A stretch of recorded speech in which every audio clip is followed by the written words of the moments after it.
Hey everyone, here we are again for Tip of the Tongue Talks. Today we're talking about all things Louis de Pont de Lac from Anne Rice's Interview with a Vampire.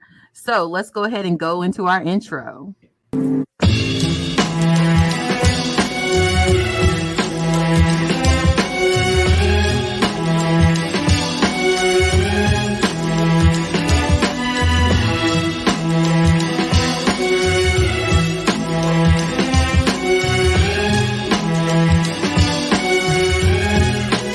That's my baby daddy. You can drink from any vein I have. Any of them. I got a nice long one that you could drink from. Go ahead. Deep, baby, dig deep. Dig it in there. All right, y'all. So again, we're here with Tip of the Tongue Talk. Before we get started, I want us to go ahead and introduce ourselves. I'm the Brittany Nicole, and I'm going to be your host for today, delegating everything Louis de Pont de Lac. My name is Jermaine. Corey. Erica. It's your girl L. Yeah, I'm on bottom, but I like to be on top too. Oh. I know that's right. So y'all, when we talk about Louis, one of the things that I wanted to talk about, Louis is one of the main characters, and Louis is an easy character to warm up to. He's super charismatic and charming, and that makes you want to learn more about him. And his relationship with Lestat was full of debauchery, various money ventures, lust, violence, and levitations. So let's jump right in. Episode 1. The year is 1910, Storyville, New Orleans. Back then, Louis was on course to inherit his father's business, which works in the field of pleasure. So essentially, Louis's father owns a series of brothels, and Louis works as a pimp. Now, trouble lurks around every corner, including with his priest brother Paul, whom he pulls a knife on when he tries praying outside of one of Louis's pleasure houses. Can you play that clip for me when Louis pulls the knife out on Paul? And we got another one outside 122. Man acting the maggot, driving away business. Isn't that what I pay you for? No, it's a citizen priest. Do you not realize, sister, your body is part of Christ the Lord? Take your time this month. When you take that body and enjoy it, I can give 2 moons if he's your brother, Mr. Duloc. I'm gonna knock his door. Deny your victory with Christ. He shall come again to judge the living and the dead. And who is coming on, men will rise again with the light in everlasting fire. Go on home. Tell Mama not to wait up. There's blood on your shirt. What wickedness is it tonight? You're not helping me here, Paul. Oh, but I am. The Lord told me to come to me. In my head, like a family of birds, many voices, but also one voice. Saying it a second time. Listen to me, please. I'm having a fucking night, okay? I can't have it with your food. Get on home, else I'll bleed you like a cochon, bruh.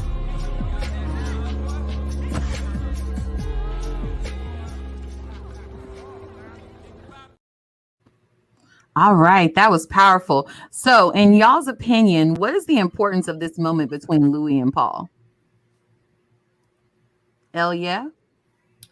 So the importance of this moment with Paul and Louis is we see that strained brother relationship. We have on one hand the one that is in the streets doing the wild things, and then we have the other one that's kind of the good guy and trying to walk the straight and narrow. So we see them clash in this moment. We do. Erica, what do you think? To piggyback off of what Elia said, I feel like it's the duality of man. You have the good guy, you have the bad guy. I mean, but if he was bad, he would have killed his brother right from the man. But you see brothers on two different ends of the spectrum. One understanding that whatever they're doing to get to the top is wrong, and you have one, which is Louis, who is a part of the family business. And I think it just sets up the kind of character that he is. Like, he believes in success by any means necessary. This is who he is at his core. He's like, even keeping in his father's business up, he's still partaking in the family business to get where they need to go, to sustain the lifestyle that they live. And maybe this was lost on me, but I don't think the father was into the brothels and things like that. The father had money, but after he passed, Louis found prostitution and doing all those things to keep the money going because it was a lucrative business. But the father like the Dupont du Lac, so they own like plantations and things like that. Right. The plantation was losing money, and so Louis had to do something quick, and that's why he settled on the brothels so that he could make money for his family. Sex sales. Sex. Say it again, Corey. Sex sales. Sex And sales. again, he gonna get it by any means necessary. That's He had a plethora of pleasure. yeah, he was Nothing like gonna a good pleasure then. he wasn't gonna let his family go back to whatever it used to be before they were, popping. I just noticed this too, that I think that kind of that you kind of see later in the story that there's a switching of places, kind of sort of like, whereas in this scene you saw Louis and his brother Paul kind of playing opposite ends of the spectrum, whereas in the future parts of the story you're going to see Lestat and Louis playing opposite ends of that same spectrum.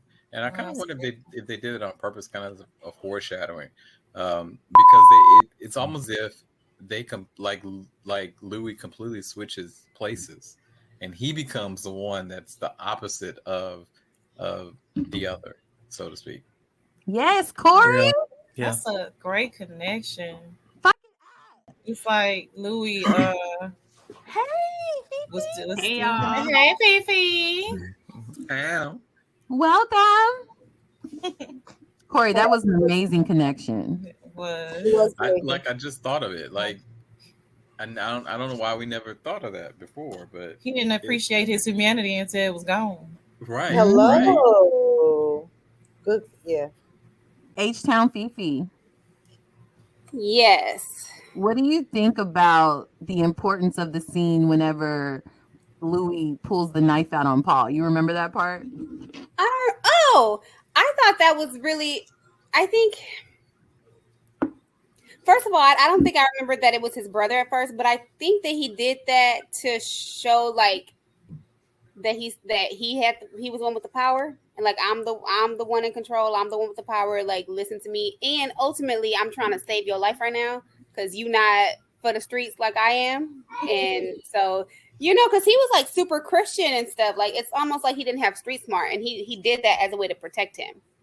Mm-hmm. Louis did that for himself because We you could can't also look say weak on that Liberty later Street. on, it's the same thing that happens. Right. The same thing that happens with him.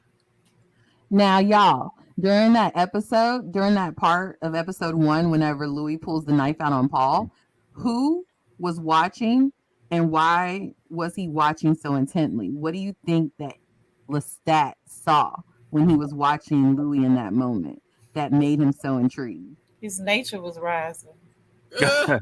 So he saw someone who was terribly conflicted. On one hand, he was powerful, but on the other hand, he felt like he wasn't powerful. And remember, Lestat could read the minds of people, right?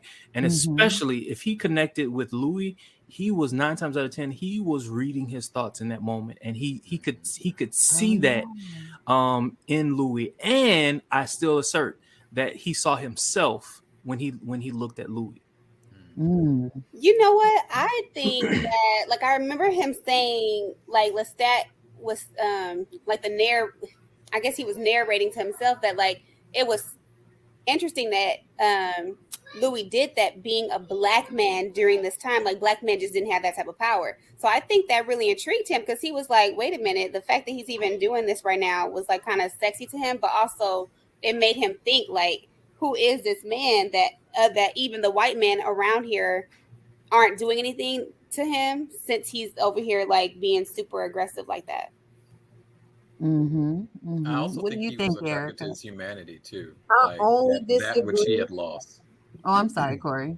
Say it one more time, Corey. I was saying I also think that he was attracted to his humanity, but ultimately that's one of the things that he began to dislike about Louis, is how he clung to his humanity in his eyes, But that is initially what attracted it to him, in my opinion. I think that was one of the things that he saw in him, that he was like, he saw that piece.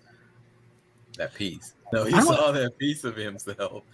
I don't ever really think that Lestat disliked Louis. I think he was waiting for Louis to shed that part of his humanity. And when I say that, not his humanity in general, but his humanity, the humanity that he gave to his family. He wanted him to lose that part of himself, probably a little too fast than Louis could, muster. Right. Mm-hmm. I agree with you with that, because he wanted him to just like rush into letting go and being the vampire, because he did. Because he did. Because he had no choice. Because he gave into his cravings. But there was something. Felicia, what did you say? I said Lestat. Like, I remember in the scene as Lestat saw all that happening, as he was walking like away from the scene, I remember him saying like, the fact that Louis could stand up for himself like that during this time where like Black men weren't allowed to stand up for themselves, that intrigued him and made him like a little bit more interested in wanting to know more about who this Louis was. And that's the part that I was gonna disagree with, and only because learning the history of New Orleans, light-skinned people were like emboldened by their like European parents. Maybe it was something. I agree that maybe it must have been something that Lestat may not have been used to seeing because he was from Europe. But I feel like there has always been this thing in New Orleans that has allowed people of European descent, to be able to speak up for themselves. So I didn't find it strange when I saw him speaking up for himself. But it's because I live here, I think. And I know some of this. So we're still talking about when he pulled out the blade on his brother, right? Yeah. So Lestat was intrigued that you so cutthroat that you pulled the blade on your own brother, because Lestat is sick. He's crazy. So that's what you feel. That's what he said. that's what Lestat said. He straight up told it to Louis, like when they were at the restaurant with Lily for the first time. I never even heard that part. Yeah, he was like, and I said to myself, Lestat, I just know that like the only thing that I thought was really cool about the show was that they showed how like biracial people acted back in the 1920s. Like they ran the damn show. And honestly, in New Orleans they did, and they still do. So within the context of the show, though, now of course the original Louis was white, but did they ever say that Louis and his family were mixed? Are they not? Yeah. In the beginning, they talked about that. Black sister. Yeah. Wait, say it again. I said he's clearly a Black man with his Black sister, and his brother had different texture hair than he did. He was the most passe blonde of them all. But I remember them talking about it in the beginning. That's true. That is true. But I remember them talking about it in the beginning about how men that looked like his grandfather and father were the ones who were leading the city or something. Yeah. Okay. But for him, he had to work in an industry that would allow somebody of his complexion to make money, which was why he had to work in Storyville. So y'all said that was worse for him because he was still noticeable, even though he wasn't that close to being that bad. So they said that the father. So y'all are saying they alluded to the fact that his father was white, or that his father was passe. His grandfather, yeah, passe. His father was passe. Okay, got it. So, got it. Like, I just wonder why more. I haven't heard. I'm gonna have to ask around more, but I'm wondering like why more local people aren't talking about it, because it's like at the heart of it, they're talking about two things that thrive in New Orleans, and that's LGBTQ plus. Say it for me, because LGBTQ plus. Yes, that community thrives here, and the Black community as a whole thrives here, and always has, thanks to the Place Blanc, segue into everything. Because believe it or not, like a lot of the people who were biracial did do a lot for the Black community in general. You know what I'm saying? Mm-hmm. In New Orleans. So I'm just wondering why more people down here don't talk about it, because they're like telling a good like historical story within the story itself. So I was captivated by that. Nice. So now moving on to the next part.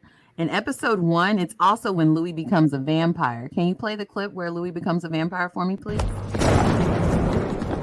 What rage you must feel as you choke in your sorrow.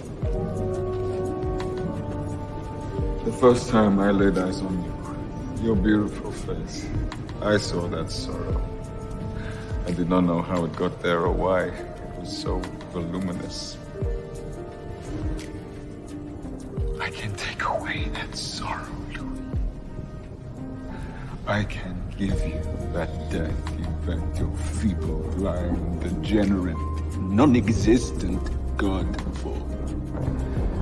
But I can do it joyfully. I can swap this life of shame.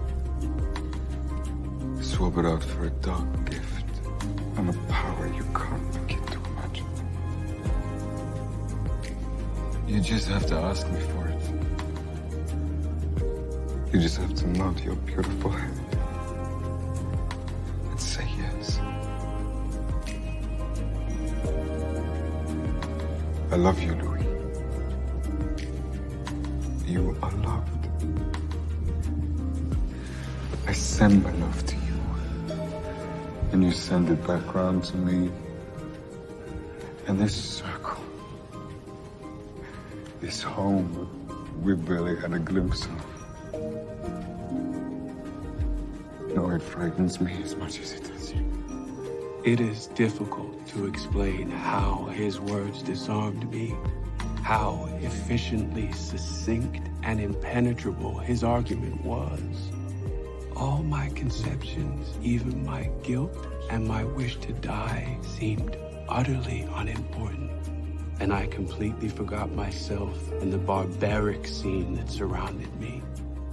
For the first time in my life, I was seen. Be my companion. Be all the beautiful things you are. And be them without apology. For all eternity.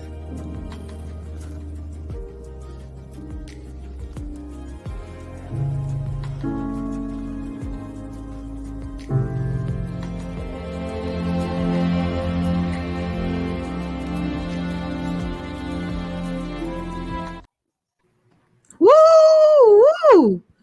Now, in this moment right here, what do you believe impacted his decision to become a vampire in that moment? With that French white all in his face, what do you think impacted him? Them eyes. Wasn't it intense? It was really intense. I think it was grief. You think it was grief? I think it was grief. A grief with an overwhelming amount of lust. Ooh. As well. He looked into his soul. But I think it was grief. Your family, is, well, essentially your mother is upset with you and blaming you for your brother's death. This is the person that you're closest to, you're the most vulnerable with, and now you have this double scoop of vanilla ice cream captivating you. And, you're very vulnerable. So I think it was grief mixed with lust. He was on top of him too. And on top of it, he grabbed his neck. He's stronger than him. So that's what I think it was. Grief and lust. It was gust. That's why I was like, I'm so glad that scene was long, because I was like, oh, grab my neck too. You grab the back of my neck. Hold me down too. and speaking to my soul. But you know what, Brittany is I love the fact that you said speaking to my soul. I think, and he says it a little bit later. He says, you know, this was the first person who ever saw me and really understood who I am as a person, and he was speaking to that. And I think, you know, like in life, there are so few people who have connected with us on that level. And when someone does, it doesn't matter whether it's a platonic relationship or a romantic relationship, you kind of cling to that person, right? And especially if this is someone that I mean, let's face it, like Lestat courted him, right? And so he was he probably had like some deep feelings for him anyway. So come on, let's give it to me. Right. Yeah, and I agree think with you. just based on the things that he was saying, like Lestat needed Louis just as much as Louis like ultimately kind of needed him. The way that Lestat, like looking at that scene again and looking at his eyes, first of all, he is finer in real life. When I was first seeing this, I was like, oh, he's sexy. But after this scene, I was like, oh, his eyes look kind of scary. But anyway, I think that based on the things that Lestat was saying, he was like, be my companion. I could take away all that sorrow from you. Like, I could give you everything you want. I can give you joy literally right now. All you got to say is yes with those beautiful eyes of yours. I think that, yeah, I think Louis definitely felt seen, but I think it also felt good for him to be wanted in that way. Like, no one has ever just wanted him like that or expressed that type of like emotion and feeling to him. So I think that's what made him be like, okay, all right. Also, Corey, because what of you think? also because of the time period, you got to think at that particular point in time, the way that Lestat was coming on to him so open and so unafraid and so, you know, everything all at once, that he was not used to that. He was used to hooking up in back corners, alleyways, graveyards, you know, wherever, you know, and it not really meaning anything other than his childhood friend, or high school friend or whatever that the other guy was. And this was a unique experience. So I think he was also caught up in that. He's like, man, God, you know, and he just again gust. I can live my life openly. You're telling me I can live my life openly. That's appealing, especially if, you know, someone who's in the closet.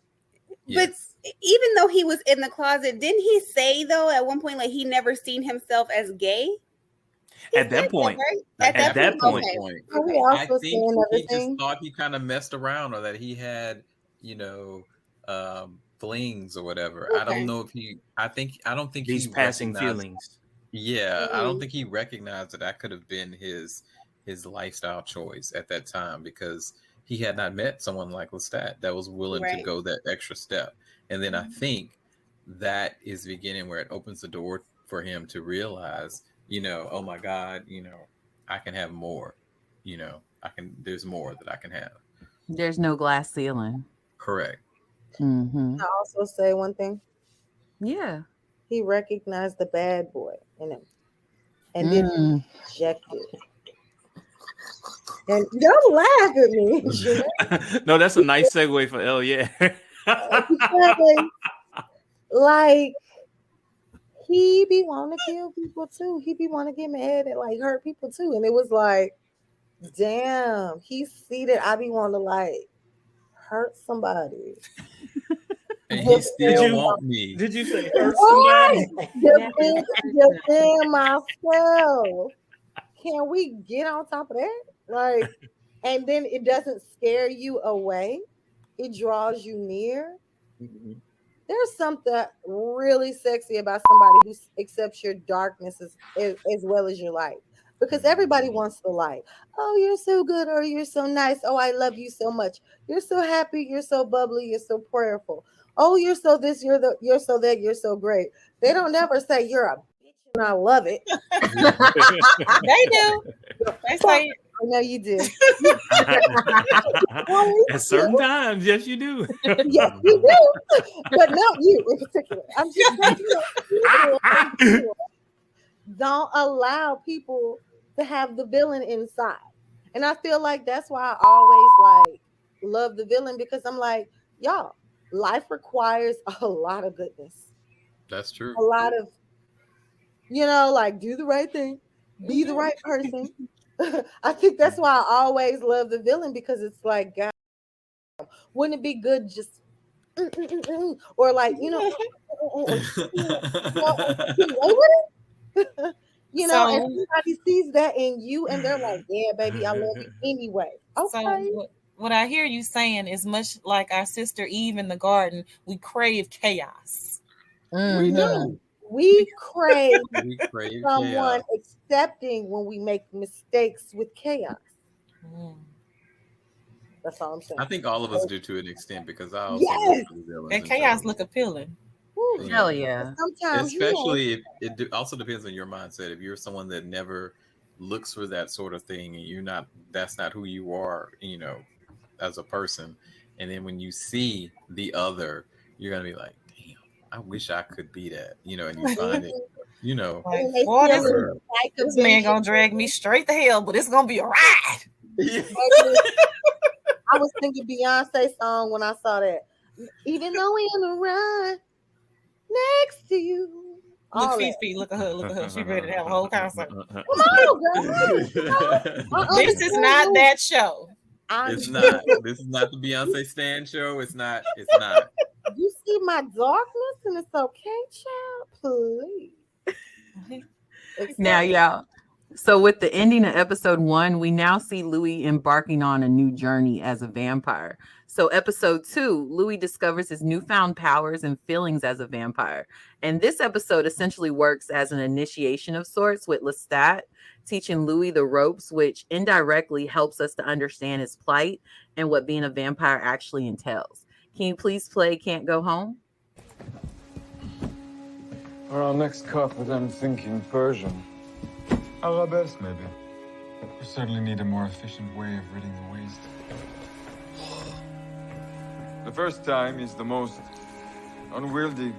Soon you'll be a natural. You come to enjoy it, its variations, little surprises. I gotta go home. This is your home now, Louis. Breathe. I gotta collect money from the cribs. I have all the money we need. Breathe. I have to go see Grace and Paul. Oh, dear.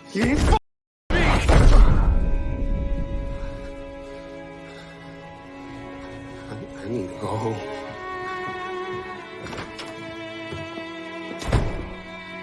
You're going to find that very difficult.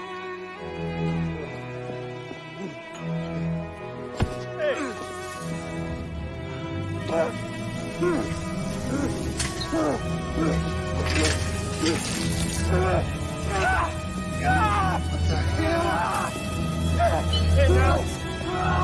Come out, I'll pay.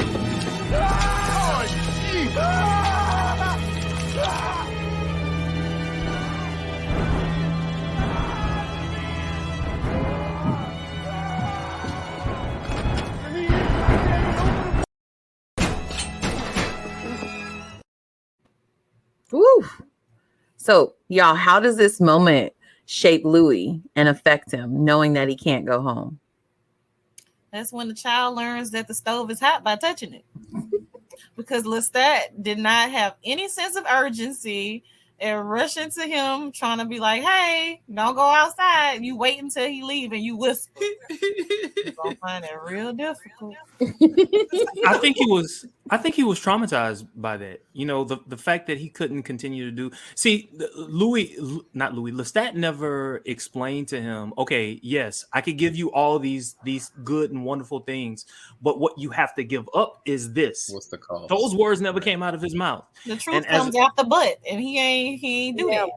Right. And so as a result, he was traumatized. Literally, I could die if I go home. Mm-hmm.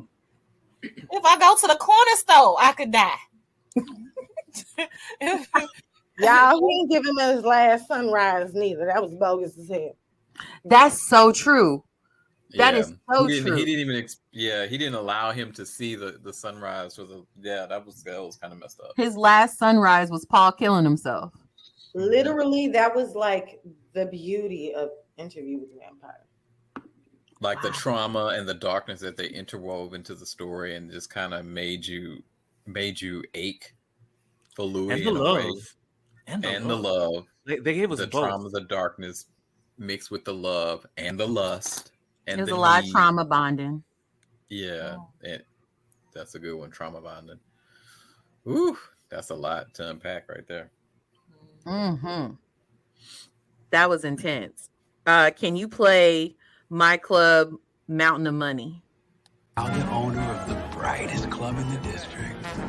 My club, my rules. I open the doors to anyone with money to burn. I paid the staff better, paid the band better. All the while helping those who have been with me down the block to better themselves. Miss Williams? Mr. Dulac. And it was a pointless point of pride that I paid back every cent I borrowed from Lestat. It was everything I had ever wanted or wished for. And it doubled nicely as a revolving door of prey. You fellas know where I can find a Fair Play Saloon? We're about 5 years late. So how long are you in town for? Yeah, I'm just around. From 1912 to 1917, I made a mountain of money. Enough to retire and be buried like a pharaoh. So why was it important for Louis to own his own club back then? You control your destiny.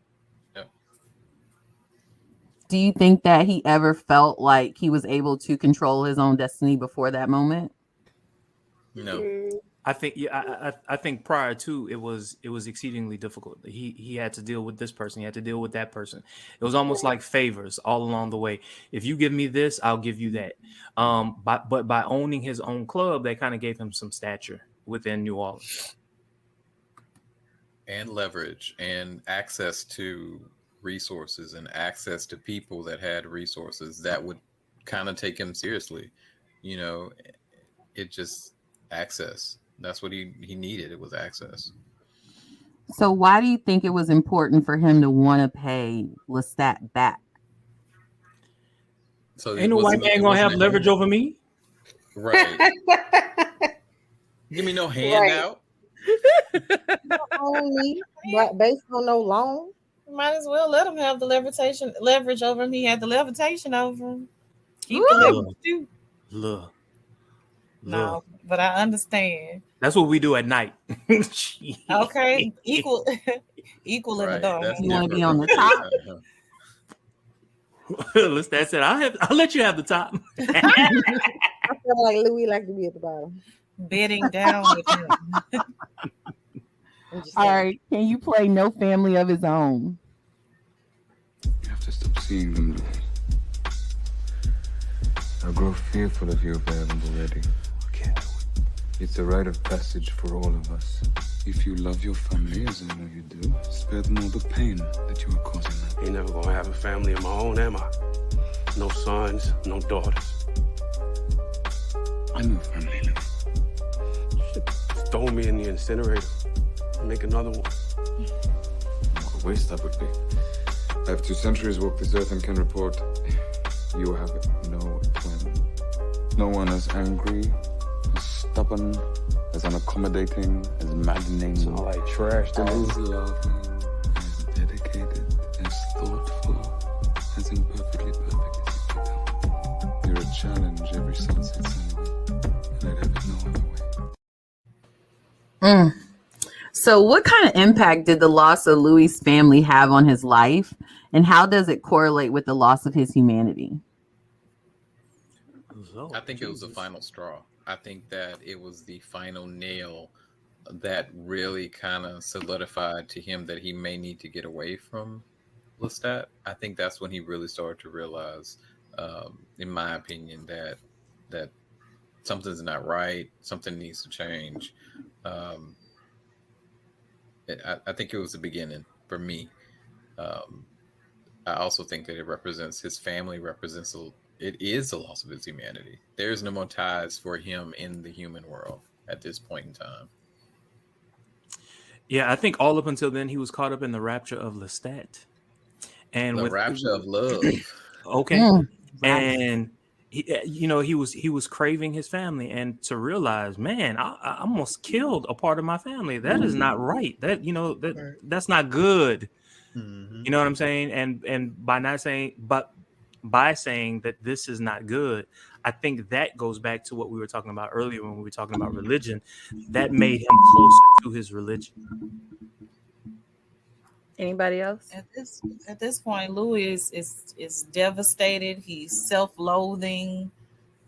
A little bit of a drama queen in this scene. I'm like, I'm trash. At that point, I was like, Louis, shut up. Is what I was thinking. But in reality, it's like, dang, okay, you've been through a lot, so I'll allow it. But if you would have listened to Lestat, then you wouldn't have been wanting that baby. Yeah.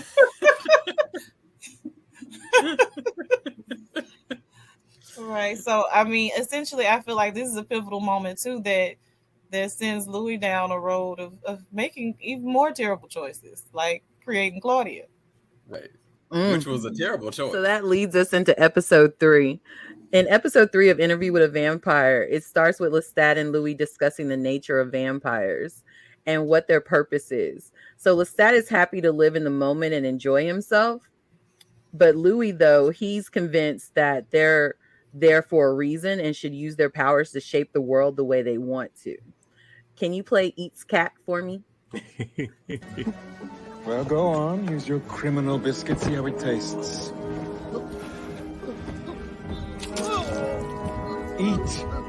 If for your reason or his heart fails us.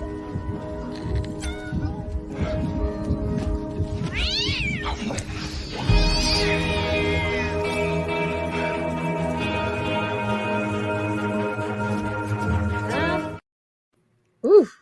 So in that moment, him sideways. How does Louis' lack of human consumption affect him as a vampire? And what are Lestat's opinions on this? I kind of feel like it makes him a little bit weaker in a way. A little bit. You said a little bit weaker? Well, a lot of weaker. I was going to give him the benefit of the doubt, but it makes him weak. He always hungry. He can't think. He's confused. He always what, Corey? He always what? He always hungry. He tired. He's lethargic. He just. That's why you never read books. You don't have the energy to do nothing else. You sit in your lung and you think and you depressed. You got a raccoon walking through the house, newspapers everywhere. And thinking it's a sandwich. It's the raccoon's a meal. Nah, bro. But you know what though? I think that's what made Lestat, because Lestat was disgusted with the fact that he just wouldn't have human blood. Like, why are you sitting here eating an animal? I think Lestat knew, okay, you gonna want some human blood in a little bit while you keep acting like you too good to have some of that. Because like honestly, the animal blood, even I think back like to Twilight, how the Cullens only like they fed on animals sometimes, and everybody, the other vampires were like, y'all are so weak for that. Like, enjoy human blood, like the sweetness that comes out of the human vein or whatever. So I think Lestat was like super annoyed with him by him just wanting to eat the cats. Even so, like I think like didn't Louis pretend like he was going out there trying to eat humans, and then Lestat was watching him and saw that he was still only eating animals? Yeah, he didn't like that. And I also feel like in the book, I kind of think that it gets to a point, and I could be confusing this with because I've seen so many vampire shows but I feel as though at some point in the book, they didn't show this in the show, that he does start to drink human blood, but it was only those who he considered the evildoers. I feel like, but I don't remember if that was the book or. That's in the show too. Yeah. Okay. I think it's that whole better than thou attitude that he was actually over. Like, I think if he had a genuine sense of like eating only animals, he could have got with that. But I think Lestat was over 100-some years old, when he chose Louis. I think he saw who he was going to be, but saw him like 50, 60, 70 years in his future. But he knew like, yep, I'm making a certified killer right here, boy. He was a baby. And he didn't, he hadn't matured into the killer that he wanted him to be.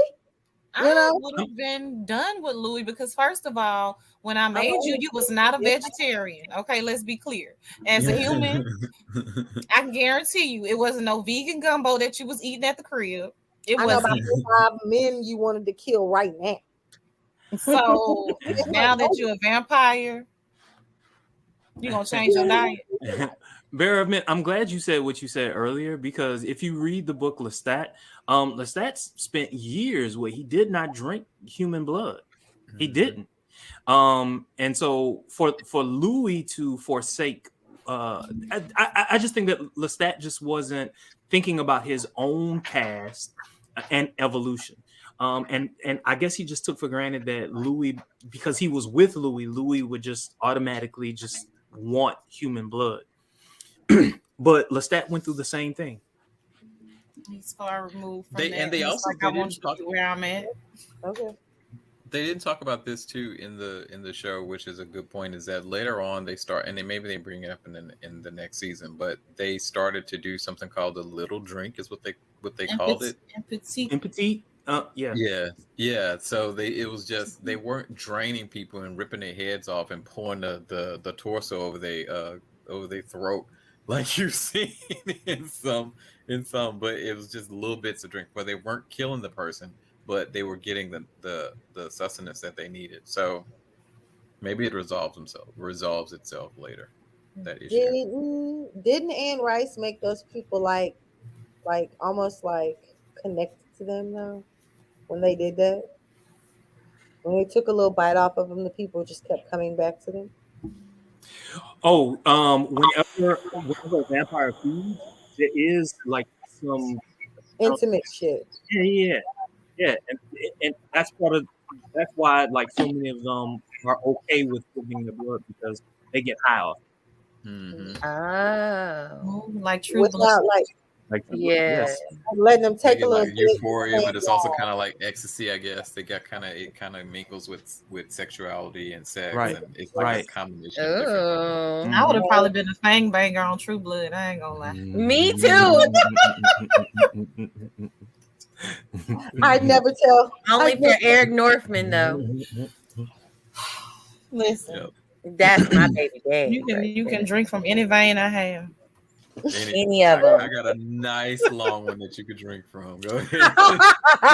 Deep, baby, dig deep. Dig it in there. Yeah. When you hit that nerve, right there. Oh man, can you play "Aren't I Enough," please? He has talents.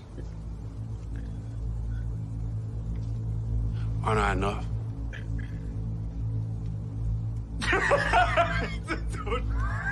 Don't laugh. No. Don't laugh. Louis.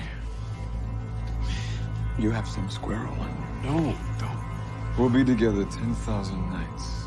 100,000. What we're doing is hard. Anything that wards off the dullness of the everlasting road we walk. The pleasures of the flesh. Pleasures of the kill. For me. Pleasures of the good book by the fire for you. I can smell it on you. From time to time, I like a little variety.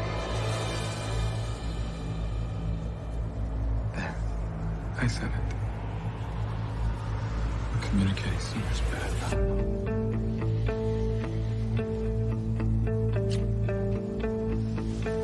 Do I want? Of course. So, what is Louis' biggest fear in this moment and why? Everybody's shaking their head. Louis has these feelings of inadequacy. Like, what you mean? I'm not enough. You still sleeping with women. Whoa, you turned me out in more ways than one. And now, Look, and now you. I'm waiting on somebody to ask me, would you like more than just me?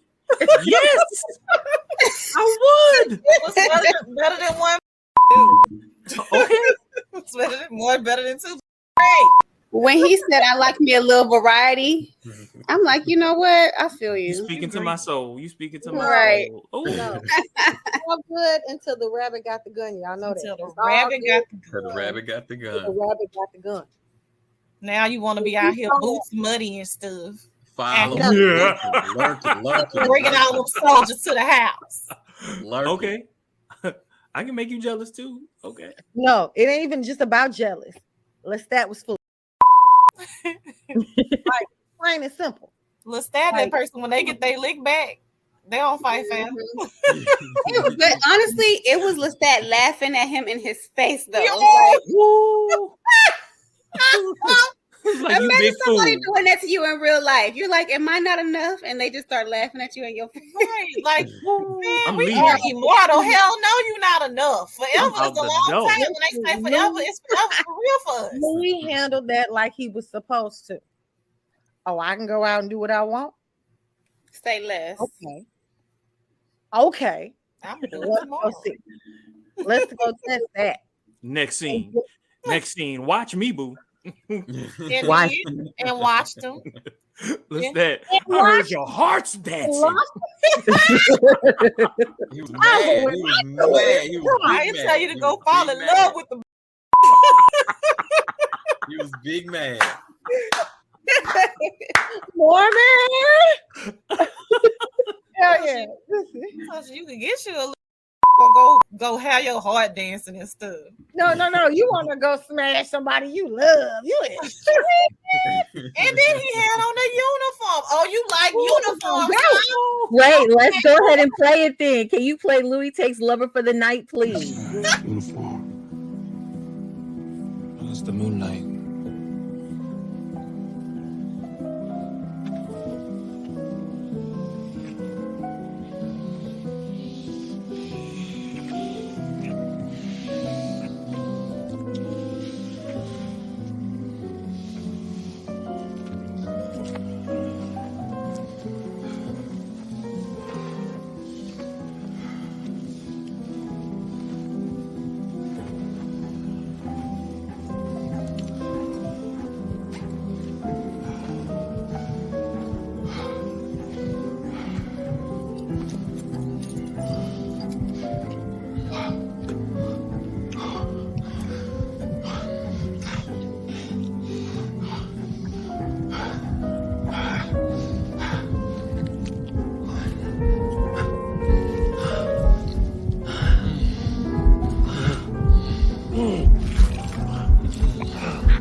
All right, y'all. So how does Lestat react to Louis's actions? Like a fucking creep. What does he do? Watch. Jealous. Lurking. Mad. Big mad. He invited all them soldiers over. Felt like, oh, you like soldiers, huh? I'm going to give you your soldiers. You want soldiers? I'm going to give you every little one of them. I want a soldier. Mommy.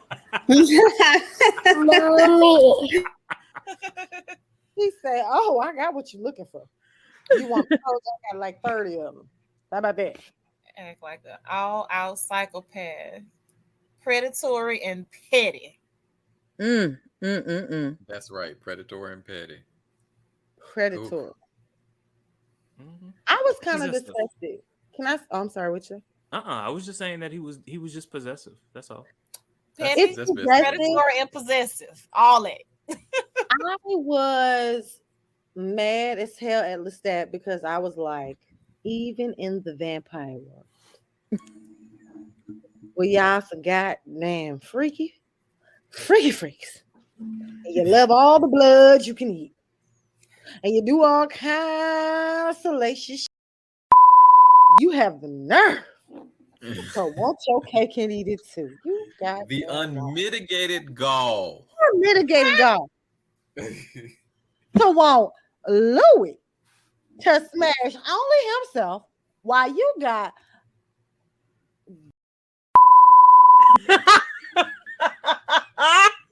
you was selfish as hell. That's all I'm saying. And a consistent lover. You know what I'm saying? Right. Like Not this even both factions. Like you got a whole woman that you and cutting a records whole with. man. You is Y'all sing on the side. Y'all got a whole little side life. Then y'all go A places whole together. little side life. the only one who is advantage, who's at an advantage in this whole situation is Lestat, and he can't understand why neither one of them is okay. Come on, Right. no, only one goofy. Okay, and I'm actually kind of mad at the writers for making the woman the only one okay with it. So I'm saying, Yeah. She's kind of dense to me. she was, but why it had to be the woman that was dense? But at the same time, Louis was kind of dense too. This is the big reveal. Louis became my least favorite character when it became a show. I was in love with him in the movie, but he's my least favorite character in the show now. Why? Because Why? he accepted so much abuse. Like you didn't fight back. I mean, he did when he got him a little swerve on, when he ain't go get no other French quiet, and he went and got him a chocolate dip. You know what I'm saying? I appreciated it. You know what I'm saying? Because he just stood in himself, like, oh, it's all good. We all gonna do it then. But then when he swam through that Mississippi River, forgot that I was over the edge, man. That's because as we watch these shows, it's like, we become friends with these characters. Yes, so you see Louis like a friend. Like, why you letting him play with you? Right. He was my okay. But look. He went swam the ocean. I'd have smacked her. Isn't that what friends? Isn't that what friends do? Yes, not a cussed out the whole ride home and still stood beside her. But I'd have told that wench. Friends are not just one thing, right? These friends typically vacillate between this and this and this and that. The things that come out of someone's mouth is not necessarily how they act and react in real life. Mm-hmm. And I think we were simply seeing a real person in that moment. Yeah. That's why I love the show in general, because that's what people really would have done.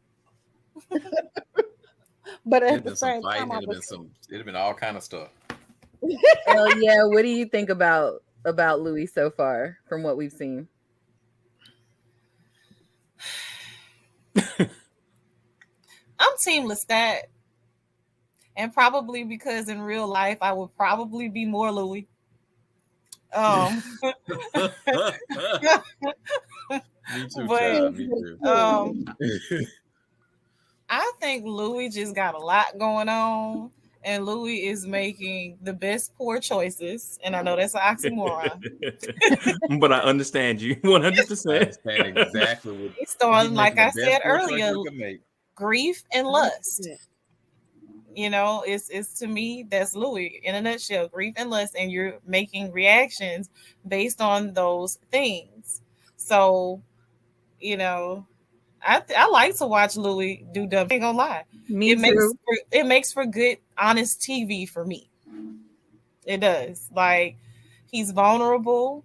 He makes the dummy choices. He's that friend that you want to take her phone and block the dude for. Mm-hmm. But you can't do it, because then you're gonna make that about her and you instead of about her and him. So you can't do it.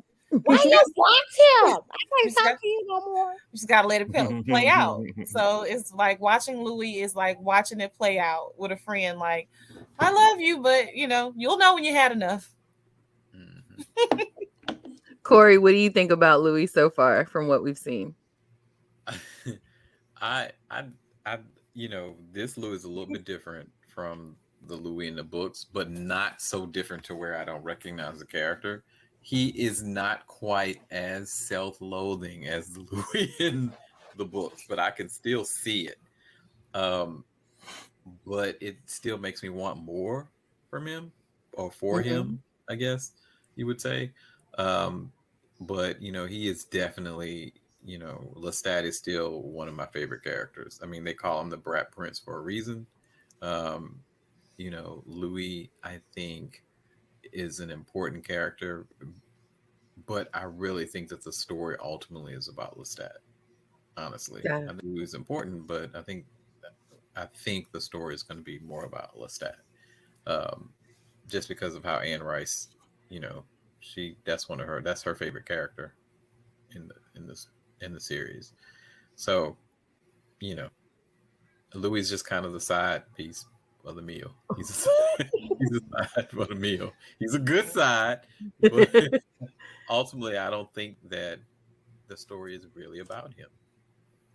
Got it. All right, H-Town Fifi, what do you think about Louis so far from what we've seen?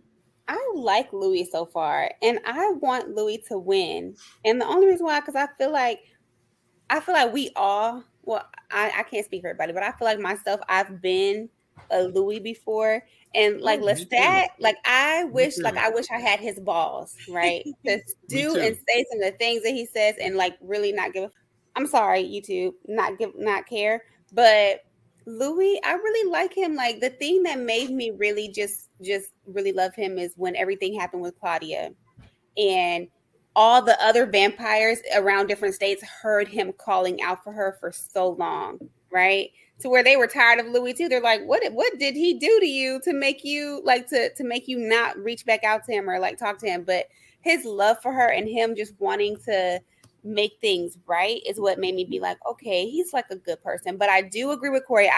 I don't think the story is all about him. Even though season 1 was really about him, I do think that like we will see in season 2 that it's really more so about Lestat. All right, thank you. And let's end it with Jermaine. What do you think about Louis so far? Oh, Louis is my favorite character, bar none. Louis is my favorite character. I love, as Elia said, I love his vulnerability. I love his honest reaction to every single thing that was confronted against him. I don't know if I necessarily would have acted or reacted in the same way that that Louis did. I probably would have been turning stuff upside down, knowing that I couldn't beat Lestat. But I would have been burning ish down. I would have been throwing plates. I would have been, doing a lot. I would have revenge effing. I would have been doing everything to let this man know that no, you're not gonna play me like this. You are not gonna play me like this. Oh, you think you're gonna have a rendezvous with someone? I'm gonna be right there, right next to you. I know that's right. And bust through the door every single time. Bust it down. I know that's right. Well, all right, y'all. That's it for part 1. Thank you for watching Tip of the Tongue Talks. Please stay tuned for part 2 of Louis from Anne Rice's interview with a vampire. And don't forget to like, subscribe, share, and comment down below. We'll see y'all next time. Thank you for watching Tip of the Tongue Talks. Bye.